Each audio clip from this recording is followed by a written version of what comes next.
This is the old cemetery in Berchtesgaden, and it's in the centre of town. You can see the mountains around, and behind me is actually the Ober-Salzberg, well, it's about 4 or 5 kilometres from here, and that's sort of where Hitler lived. And here we have the grave of a rather important person within the Nazi administration. This is the grave, as you can see, of Hans Lammers. There he is, 27th of May 1879. He was born in Lubliniec, which is Upper Silesia now. It's in Poland. He went to university in Breslau, now Wrocław. Also studied in Heidelberg as well. And he was working in Beuthen, which is now Bytom in Poland.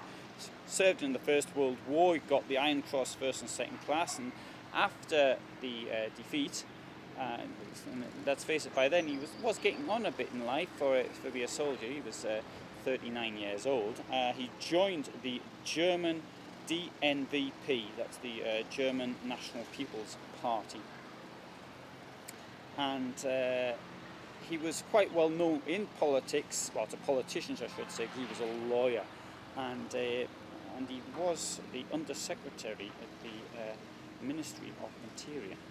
Now, the thing was, he joined the Nazi Party in 1932, and after the seizure of power, he was made the State Secretary, and he was head of the Reich Chancellery, and he was a friend of Wilhelm Frick, who was Reich Minister, and so because of that got him the job of legal advisor to all government departments.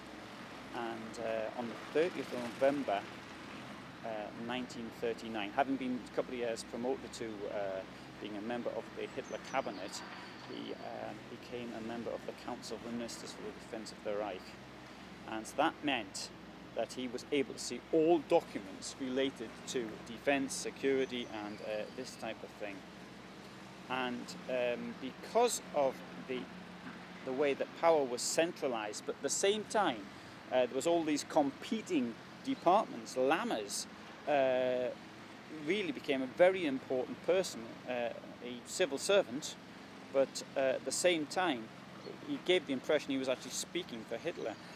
Very curious thing is that the expression Heil Hitler, well, obviously he didn't think of it, but he was possibly one of the first people who started to use it on correspondence.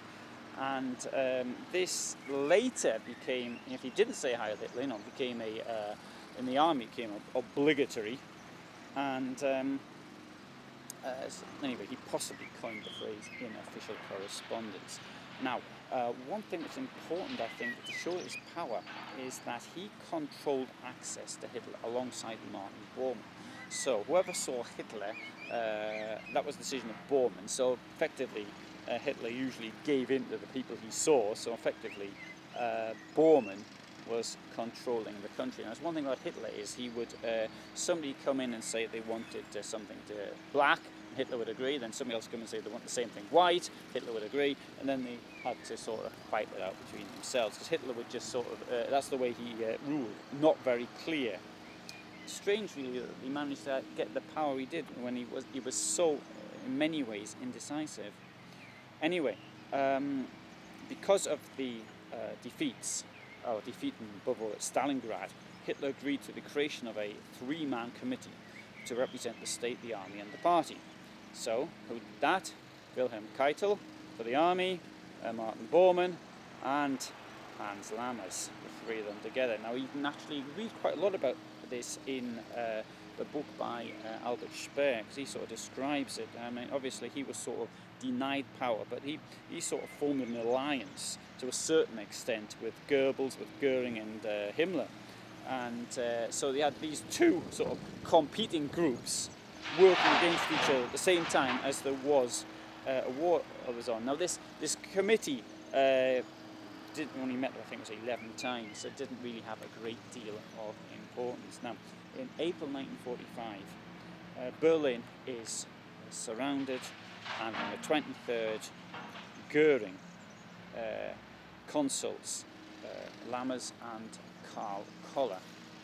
And as a result of this, Goering thinks that he can send a ultimatum in some ways to Hitler. It wasn't all that really so much of an ultimatum. It was quite nicely done, worded. It was in such a way that if Hitler is no longer able to maintain control, then he will take over powers as the leader of the Third Reich.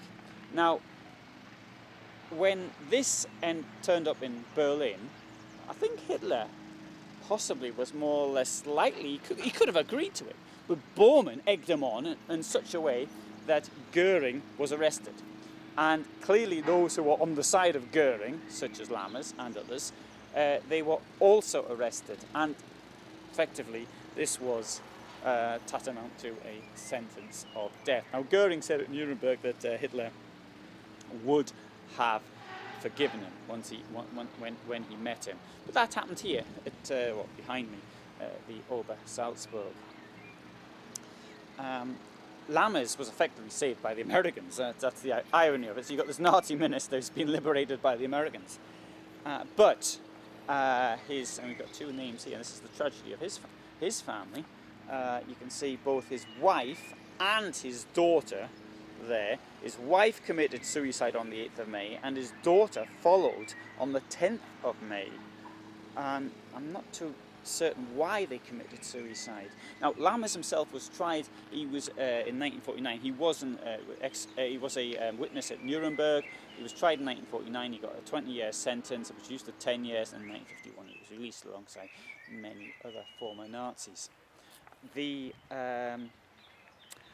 went to live in Dusseldorf. He died there, as you can see, in 1962, and he wanted to be with his wife and his daughter in death, so that's why he's now here.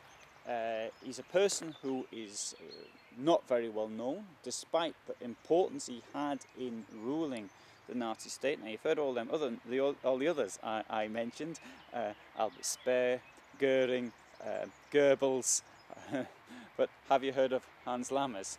Unless you're sort of really into the Second World War, the chances are you haven't. Now, I want to put this in context, though we can't quite make everything out because of the tree, but I've got the Kelstein Mountain up there, and the Eagle's Nest is there, and the Ober Salzburg is roughly directly in front now, because Hitler had the Berghof up there. Berghof in German, that means Berg's mountain. Hof is court, so it's the where Hitler held court. He spent at least 2 months a year here, and every year. And then this is, to a large extent, this was the surrogate capital of Germany during the Nazi era, because Hitler came here the first time he was in 1923, but then in 1920 he was holiday here, and once he became dictator, he bought the property he used to rent, and and all the hangers-on came here as well. So I filmed a lot around here. In this same graveyard here, I'm going to do a couple more films. One I've already done, which you can see on Dietrich Eckart, who is one of the founders of the Nazi Party and a pretty nasty person, in my opinion. He died in 1923. And we're also now on another film about some of the military memorials in this graveyard.